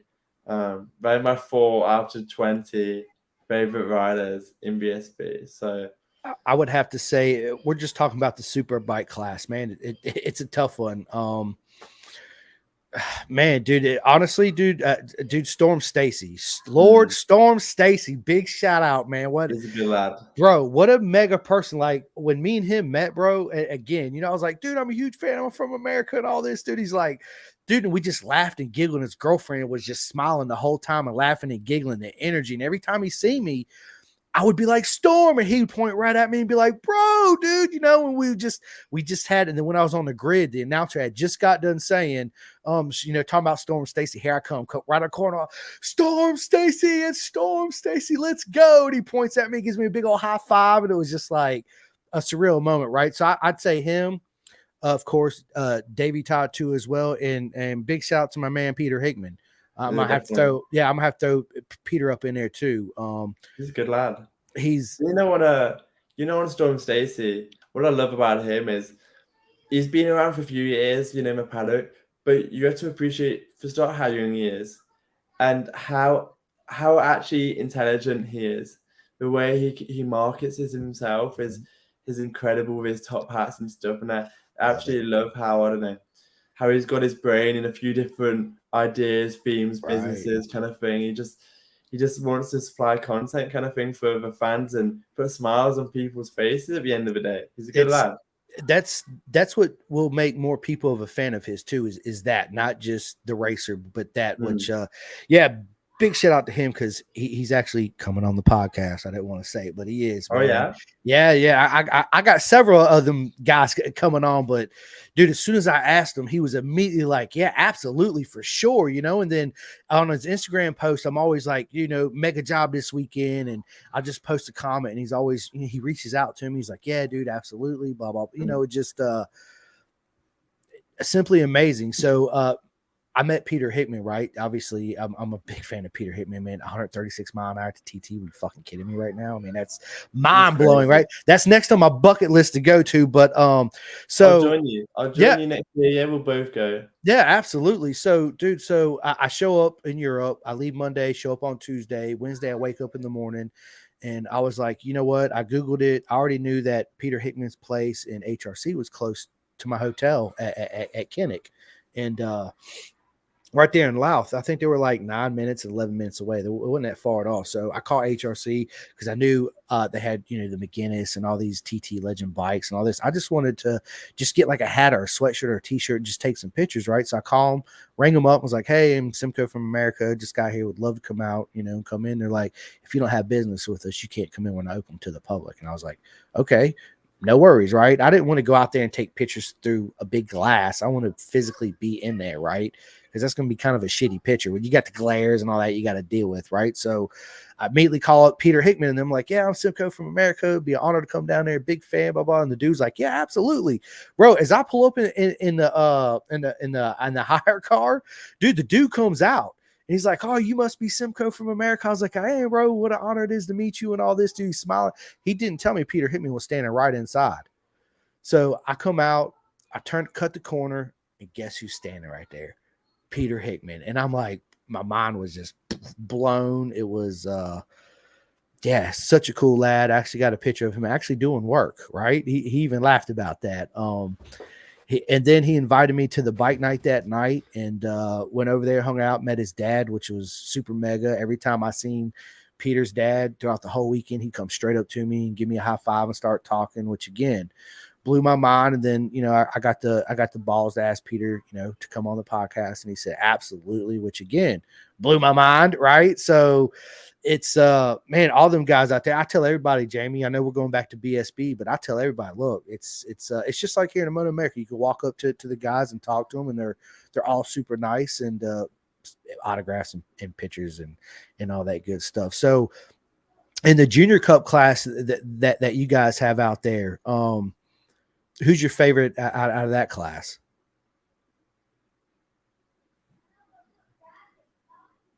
Are you there? I think we lost him again. Oh no.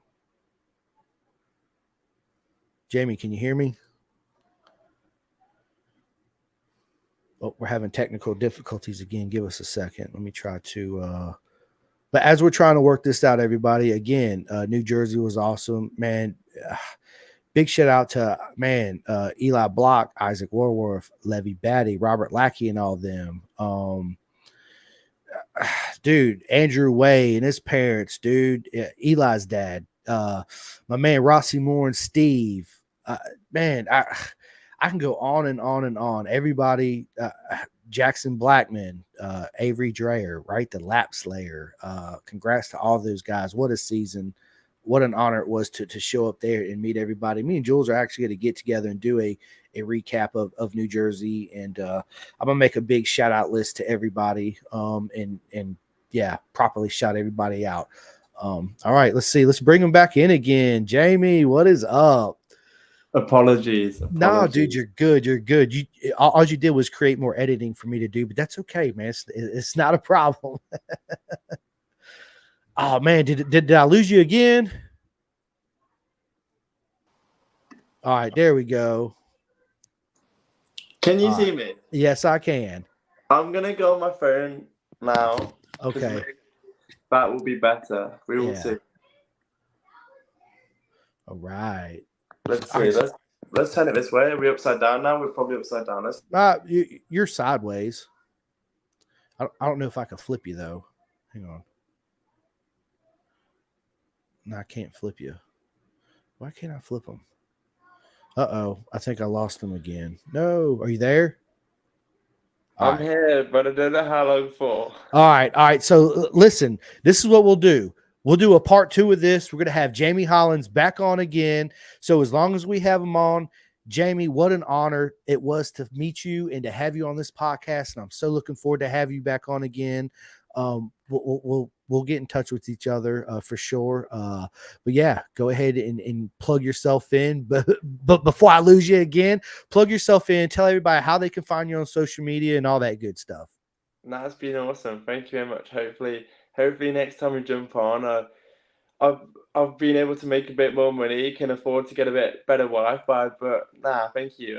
So if you just search up Jamie Hollins on whatever platform, really, I think I'll come up on a majority. I'm also named in the Jamie Hollins Media on my Instagram side. That's where a lot of my portfolio is held on my Instagram. But Facebook, LinkedIn, YouTube, Instagram, TikTok, Twitter, Jamie Hollins, Jamie Hollis, and that will get to me. Yeah, absolutely, man. Again, dude, what an honor it was to have you back on. Let's try to plan it maybe in January. I know you're busy trying to plan out your year. We can do it in January if you want to. We can do a whole season recap of BSB, and I'll do it of Moto America, and we'll sit down and chat and talk about your plans for 2024 coming up. And I would like to get you and Jake Marks linked up together. So I'll just send you his info and see if we can make that happen. But listen, what an honor. I keep saying it, Jamie, because it's still surreal to me, having the legend himself, Jamie Hollins, on, right? And I say that, man, because I mean it, man. And I'm proud of what you're doing. What you're doing for the sport is super mega. And everybody knows I use that word a lot. But thanks for joining us. And everybody, you already know where you can find us at. We're on all social media, Spotify, all that good stuff that goes along with it. So you can find us just everywhere, every social media platform, Pin the Gas. That's where we'll be. Until next time, I appreciate everybody that watched and tuned in. Thank you guys so much. Jamie, just give me a second. I'm going to end the video. Just stay on for a second. And thanks so much to everybody. I appreciate it. Until next Tuesday, where our other special guest comes on, I'm not going to give it away. You just have to go to the social media and find out. But thanks you guys for tuning in. And this will be out on Spotify and Our Heart and all that good stuff tomorrow. So I hope everybody has a mega day, the rest of your day. And I hope you guys enjoyed this as much as we enjoy doing this. And again, big special thanks to Jamie Hollins. You guys go check him out, follow him, like and subscribe, and help promote him, because he is a superstar in the making for sure.